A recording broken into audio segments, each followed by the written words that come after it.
अस्सलाम वालेकुम, मैं दसरदीन जरा तुसीं वेख रहे हो यूट्यूब चैनल पंजाबी मुंडा ते अज दा व्लॉग नवां स्टार्ट करने आ ते उम्मीद करदा सारे ठीक होणगे। ते अज जेहड़ी पनीरी है ना, पनीरी हो गई है माशाल्लाह 7 दिन दी पनीरी हो गई है। ते हुण जेहड़ी ना इनू कल पानी लाया सी परसों ते माशाल्लाह हुण जेहड़ी ना हरियाई फर गई है। ते मैं आखिया अज व्लॉग स्टार्ट करने आ ते सवेरे दा टाइम सी तकरीबन 6:40 होए सन ते मैं आखिया व्लॉग स्टार्ट कर लईए। ते मैं कल जी ना हवा तो नेरी चलती रही तो बारिश को नहीं पई। तो अज भी जो मौसम है ना थोड़ा थोड़ा गड़बड़ है।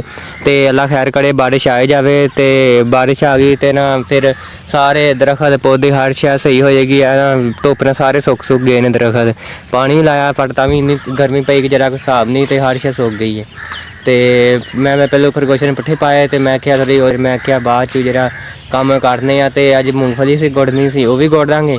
तो बाद उस तो बाद जो बरसन का बीज थोड़ा पता वो 2 रुपया अस वढ़िया कल परसों, तो वह भी अस थोड़े बाद थ्रैश लिया के लभ के फिर अस गावांगे। तुसीं व्लॉग जरा ना एंड तक वेखना तो दुआ याद रखा करो, मेरे चैनल सबसक्राइब करो तो फिर अस करने वीडियो शुरू।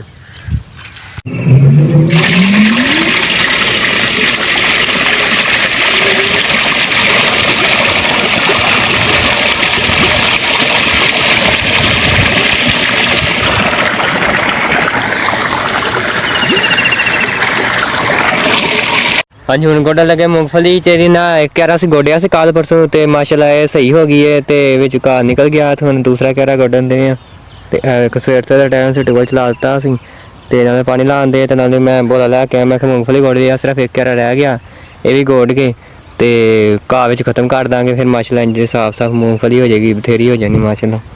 तो सवेर का टाइम से सूरज निकलिया असी तो अस क्या ठंडे ठंडे पहले मूंगफली गोड़ लीए। तो एक तो ना साडा ट्यूबवेल खराब होया तो बदल आ जाए ना तो फिर पानी का छड़ जाता, फिर बंद करके चलानी पैंदी, फिर जाके पानी चुकता। तो मैं मूंगफली गोडन दिया सी तो ट्यूबवेल बंद हो गया तो मैं क्या बंद करके चलाने तो फिर पानी चुकेगा। तो इनू लाल बटन तो करीदा बंद तो बंद हो जाती मैं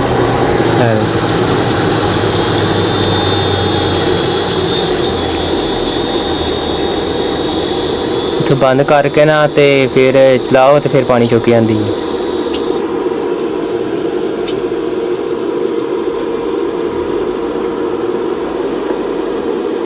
हुण इत्थे चलाती हरे बटन तो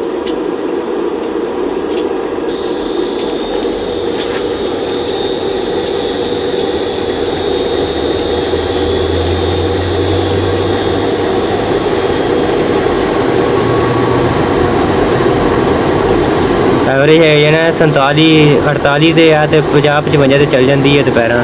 हूँ माशाल्लाह चल गई है तो पानी भी चुक लिया होना, पानी भी चुक लिया है सुबह सुबह ना तो इस करके पानी थोड़ा थोड़ा तो थोड़ा पानी चुकया। ये राणा असी ना जे ना सफेदे वेच दिते सन आले तो थानू पता मुंजी लाई हो तो दोवां पासों फिर करम करम दो करमां ने जी इधरों मुंजी कोनी दी ना दूसरी साइड तो होंदी है। तो इस करके जेह्ड़े अस ना सारे सफेदे जेह्ड़े लैन ते एक ओह् लैन ते सारे सफेदे बेच दित्ते ने। ते बंदे आए ने वड्ढन सफेदे ते जाके वेखने कैं वड्ढन दे ने। ते अज जेह्ड़े ना सारे सफेदे मुकम्मल वड्ढे जाने आ, फिर इनू क्रेन दा मुड़ कढा के ते फिर जेह्ड़े ना मुंजी जेह्ड़ी है ना सही होया करेगी ते जगह साफ हो जाएगी। फिर इन्ना फल दा दरखत लावांगे, सफेदे दा कोई फायदा नहीं है। फल दा दरखत लाए होणगे ना अंबां दे मरूदा दे ते बंदा मरूद नाल खांदा नाले अंब खांदा ते नाले फिर बंदा इंजॉय करदा। ते हुण असीं वढाण लगे आ सफेदे ते आए ने बंदे वड्ढन ते बंदे आ गए ने सफेदे वड्ढन। उन्होंने ना 6-7 सफेदे वड्ढ ले ने ते एक भी लैन जी यही वढानी है। तो यह भी जी उन्होंने वड्ढ दिते ने सड़क तो सड़क भी साफ करानी है। तो उन्होंने ना 5 सफेदे वड्ढ दिते उन्होंने तो हुण वड्ढने बस शुरू कर देते हैं। ट्राले ट्रैक्टर ते आए ने बंदे हुण ਤੇ ਇਹ ਸੜਕ ਵੀ ਸਾਫ਼ ਕਰਾਣੀ ਹੈ। ਇਸ ਚਲੋ ਸੜਕ ਸਾਫ਼ ਹੋ ਜਾਏਗੀ ਤੇ ਨਾਲੇ ਜਿਹੜਾ ਸਫੇਦੇ ਦਾ ਕੰਮ ਉਹ ਮੁੱਕ ਜਾਏਗਾ। ਨਾਲੇ ਪਾਣੀ ਖਿੱਚਦੇ ਆ ਤੇ ਨਾਲੇ ਫਿਰ ਇਹ ਬਾਅਦ 'ਚ ਫਸਲ ਨਹੀਂ ਹੋਣ ਦਿੰਦੇ। ਇਸ ਕਰਕੇ ਅਸੀਂ ਸਾਰੇ ਵਢਾਉਂਦੇ ਆ ਤੇ ਹੁਣ ਸੜਕ ਤੇ ਵੱਢੇ ਗਏ ਨੇ ਤੇ ਦੂਸਰੀ ਸਾਈਡ ਤੋਂ ਵੱਢਣਗੇ। ਤੇ ਇਹ ਆਏ ਨੇ ਟਰੈਕਟਰ ਤੇ ਕੱਲ ਸੌਦਾ ਸਾਡਾ ਹੋ ਗਿਆ ਸੀ ਤੇ ਅੱਜ ਮੁਕੰਮਲ ਹੋ ਜਾਣੇ ਨੇ। ਸ਼ਾਮ ਤੱਕ ਨੇ ਸਫਾਇਆ ਕਰ ਦੇਣਾ ਸਾਰੇ ਸਫੇਦਿਆਂ ਦਾ ਤੇ ਮੱਛ ਲੈ ਕੇ ਤੇ ਪੈਲੀ ਖਾਲੀ ਹੋ ਜਾਣਗੀਆਂ ਤੇ ਨਾਲੇ ਜਿਹੜੇ ਸਫੇਦੇ ਵੱਢੇ ਜਾਣਗੇ ਨਾਲੇ ਗੰਦ ਮੁੱਕੇਗਾ ਨਾਲੇ ਮੂੰਜੀ ਸਹੀ ਹੋ ਜਾਏਗੀ। ਹਾਂਜੀ ਹੁਣ ਲਿਖਣ ਲੱਗਾ ਮੈਂ ਅਸਾਈਨਮੈਂਟ ਆ ਤੇ ਤੰਦਿਆਂ ਅਸਾਈਨਮੈਂਟ ਇਸਲਾਮੀਆਂ ਆਦੀਆਂ ਤੇ ਥੋੜ੍ਹੀ ਜਿਹੀ ਲਿਖਿਆ ਸੀ ਤੇ ਮੈਂ ਕਿਹਾ ਹੁਣ ਫਿਰ ਸਟਾਰਟ ਕਰ ਲਈਏ ਕੰਮ ਕੁਮ ਕਰਕੇ ਮੂੰਗਫਲੀ ਗੋਡ ਕੇ ਆਏ ਸੀ ਤੇ ਮੈਂ ਕਿਹਾ ਅਸਾਈਨਮੈਂਟ ਹੁਣ ਸ਼ੁਰੂ ਕਰ ਲਈਏ ਤੇ ਮੁਕੰਮਲ ਕਰ ਲਈਏ ਕਿਉਂਕਿ ਫਿਰ ਅੱਗੇ ਫਿਰ ਦੇਰੀਆਂ ਵੀ ਹੁੰਦੀਆਂ। ਤੇ ਮੈਂ ਆ ਕੇ ਬਹਿ ਗਿਆ ਬੈਠ ਕੇ ਤੇ ਪੱਖਾ ਚਲਾਉਂਦੇ ਆ। ਪੱਖਾ ਸਾਡਾ ਜਿਹੜਾ ਨਾ ਰਿਮੋਟ ਵਾਲਾ ਤੇ ਰਿਮੋਟ ਦਾ ਚੱਲਦਾ ਤੇ ਰਿਮੋਟ ਨਾਲ ਪੱਖਾ ਚਲਾਉਂਦੇ ਆ 3 ਤੇ ਉਸ ਤੋਂ ਬਾਅਦ ਅਸਾਈਨਮੈਂਟ ਲਿਖਣੀ ਸ਼ੁਰੂ ਕਰ ਦਿੰਦੇ ਤੇ ਅਸਾਈਨਮੈਂਟ ਲਿਖਾਂਗੇ। ਅਸਾਈਨਮੈਂਟ ਲਿਖਣ ਵਾਸਤੇ ਮੈਂ ਲਿਆਂਦਾ ਇੱਕ ਪੈਨ ਪੁਆਇੰਟਰ ਤੇ ਇੱਕ ਮਾਰਕਰ ਲਿਆਂਦੀ ਤੇ ਇਹਨਾਂ ਨਾਲ ਅਸਾਈਨਮੈਂਟ ਮੁਕੰਮਲ ਕਰਾਂਗੇ। ਤੇ ਮੋਬਾਈਲ 'ਤੇ ਵੇਖ ਕੇ ਲਿਖੀ ਦੀਆਂ ਤੇ ਕਿਉਂਕਿ ਮੋਬਾਈਲ 'ਤੇ ਹਰ ਸ਼ੈ ਹੱਲ ਹੀ ਹੁੰਦੀ ਤੇ ਇਸ ਕਰਕੇ ਮੋਬਾਈਲ 'ਤੇ ਵੇਖ ਕੇ ਲਿਖੀ ਦੀਆਂ ਤੇ ਕੱਲ੍ਹ ਵੀ ਲਿਖ ਰਿਹਾ ਤੇ ਪਰਸੋਂ ਵੀ ਤੇ ਇਨਸ਼ਾਅੱਲਾ ਤਾਲਾ 10-12 ਦਿਨਾਂ 'ਚ ਕੰਪਲੀਟ ਕਰ ਦੇਣੀਆਂ ਨੇ। 8 ਅਸਾਈਨਮੈਂਟਾਂ ਨੇ 2-2 ਅਸਾਈਨਮੈਂਟਾਂ ਨੇ ਕਿਤਾਬਾਂ ਦੀਆਂ ਤੇ ਈਅਰ ਦਾ ਦਾਖਲਾ ਤੇ ਮੈਂ ਅਸਾਈਨਮੈਂਟਾਂ ਮੁਕੰਮਲ ਕਰਦਾ।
ਹਾਂਜੀ ਥੋੜ੍ਹੇ ਸਵੇਤੇ ਉਹਨਾਂ ਨੇ ਵੱਢ ਲਏ ਤੇ ਉਹਨਾਂ ਨੇ ਆ ਵੀ ਲਾਈਨ ਵੱਢ ਲਈ ਤੇ ਉਹ ਵੀ ਅੱਧੀ ਕੁ ਲਾਈਨ ਵੱਢ ਲਈ ਤੇ ਕੁਛ ਵੱਢਣ ਦੇ ਨੇ ਤੇ ਸਵਾਨ ਲਗਾ ਫਿਰਦਾ ਤੇ ਉਹਨਾਂ ਦੀ ਮਸ਼ੀਨ ਖਰਾਬ ਹੋ ਗਈ ਤੇ ਮਸ਼ੀਨ ਸਹੀ ਕਰਨ ਦੇ ਨੇ ਹੁਣ ਤੇ ਨਾਲੇ ਚਾਹ ਪੀਣ ਦੇ ਤੇ ਉਹਨਾਂ ਨੇ ਮੋਬਾਈਲ ਦਿੱਤਾ ਕਹਿੰਦੇ ਲੈ ਮੋਬਾਈਲ ਪਰ ਨਾ ਸਾਡਾ ਚਾਰਜਿੰਗ ਲਾ ਕੇ ਆ ਤੇ ਮੈਂ ਮੋਬਾਈਲ ਚਾਰਜਿੰਗ ਲਾਉਣ ਚੱਲਾਂ ਘਰ ਤੇ ਨਾਲੇ ਅਸਾਈਨਮੈਂਟ ਲਿਖਣਾ ਮੇਰਾ ਪੈਕੇਜ ਖਤਮ ਹੋ ਗਿਆ ਸੀ ਪਿੰਡ ਗਿਆ ਪੈਕੇਜ ਲਵਾ ਕੇ ਆਇਆ ਤੇ ਹੁਣ ਆਇਆ ਤੁਹਾਨੂੰ ਅਸਾਈਨਮੈਂਟ ਲਿਖਣਾ ਕਿਉਂ ਸਵਾਨ ਸਾਰੀ ਦੇਰ ਧੁੱਪੇ ਫਿਰ ਕਿਦਾ ਬੁਰਾ ਹਾਲ ਹੋਇਆ ਤੇ ਇਹਨੂੰ ਕਿਸੇ ਨੇ ਰਿਸ਼ਤਾ ਕੋ ਨਹੀਂ ਹੁੰਦੇ ਨਾ ਹੈ ਜਿਵੇਂ ਦੇ ਤਾਂ ਹਾਲਾਤ ਪਾਗਲਾ ਤਰ੍ਹਾਂ ਤੇ ਮੈਂ ਹੁਣ ਅਸਾਈਨਮੈਂਟ ਲਿਖਣਾ ਮੋਬਾਈਲ ਚਾਰਜਿੰਗ ਲਾ ਕੇ ਤੇ ਵੀਵੋ ਦਾ ਮੋਬਾਈਲ ਮੈਂ ਚਾਰਜਰ ਲਾ ਕੇ ਤੇ ਮੈਂ ਅਸਾਈਨਮੈਂਟ ਲਿਖਣਾ ਕਿਉਂ ਸਵਾਲ ਤੇ ਇਹਨਾਂ ਨੇ ਸਾਰਾ ਦਿਨ ਜਿਹੜੀ ਪੜ੍ਹ ਲਈ ਹੈ ਕਰਨ ਦੇ ਹੁਣ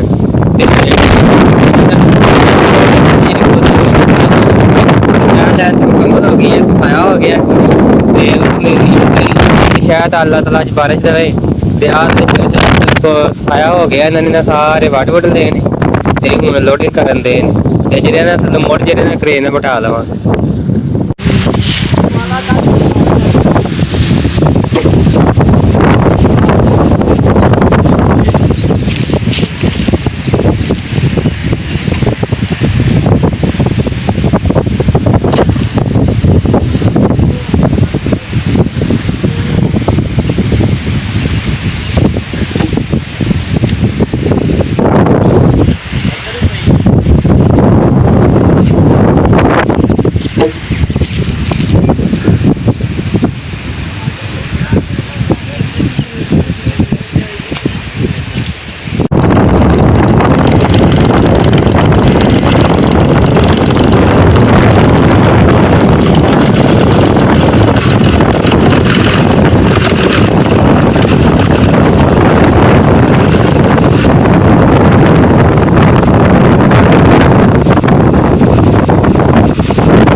ਮੇਰੇ ਤੇ ਮੈਂ ਵੀ ਖਿੱਚ ਲਾਂਗਾ ਆ ਮੋਟਾ ਲੈ ਇਹ ਕਿਹੜੀ ਗੱਲ ਲੈ ਜਿਹੜਾ ਮੋਟਾ ਤੇ ਛੱਡ ਦੇਣਾ ਤੇ ਬਾਕੀ ਖਿੱਚਣ ਲੈ ਲੈ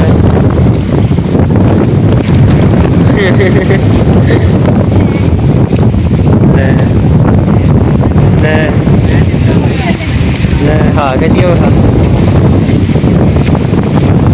ਹਾਂਜੀ ਸਵੇਰੇ ਲੱਦ ਕੇ ਲੈ ਗਏ ਸਨ ਤੇ ਅੱਜ ਦੀ ਵੀਡੀਓ ਸਾਡੀ ਮੁਕੰਮਲ ਕਰਦਾ ਟਾਈਮ ਹੋ ਗਿਆ ਮੈਂ ਤੁਹਾਨੂੰ ਤੇ ਮੈਂ ਕਿਹਾ ਅੱਜ ਦੀ ਵੀਡੀਓ ਖਤਮ ਕਰਦੀ ਹੈ ਤੇ ਜੇ ਸਾਡੀ ਵੀਡੀਓ ਚੰਗੀ ਲੱਗੇ ਸਾਡੇ ਚੈਨਲ ਨੂੰ ਸਬਸਕ੍ਰਾਈਬ ਕਰ ਦਿਓ ਬੈਲ ਆਈਕਨ ਦਬਾ ਦਿਓ ਤੇ ਕਿਉਂਕਿ ਜਿਹੜੀ ਸਾਡੀ ਉਹਨਾਂ ਦੀ ਨਵੀਂ ਵੀਡੀਓ ਤੁਹਾਡੇ ਤੱਕ ਪਹੁੰਚਦੀ ਰਹੇ ਤੇ ਆਪਣਾ ਦੁਆ ਖਿਆਲ ਰੱਖਿਓ ਓਕੇ ਅੱਲਾ ਹਾਫਿਜ਼।